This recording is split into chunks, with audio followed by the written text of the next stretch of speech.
mücadelesi konulu çiftçi tarla okulu programına hoş geldiniz. Bu programın temel amacı tarımsal üretimin asli unsuru olan üreticilerimizin, çiftçilerimizin ihtiyacı olan teknik bilgilerin çiftçiye ulaştırmada en etkili yol olan tarlada uygulamalı bir şekilde göstermek suretiyle teknik bilgilerin üreticilere aktarılmasıdır. Esas amacımız budur. Türkiye pamuk üretiminin %60'ı diyoruz.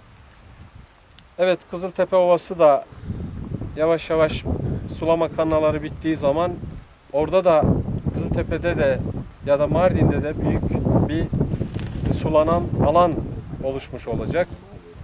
Yine Diyarbakır'da Batman-Silvan kompleksi bittiği zaman neredeyse 2,5 milyon dekarlık bir alan sulamaya açılacak.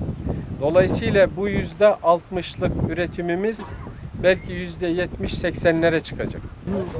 Pamuk Denemesi'nde Kızıltepe İlçe Tarım Müdürlüğü, Tarım İl Müdürlüğü ve Diyarbakır Tarımsal Araştırma Enstitüsü tarafından ortaklaşa yürütülmektedir.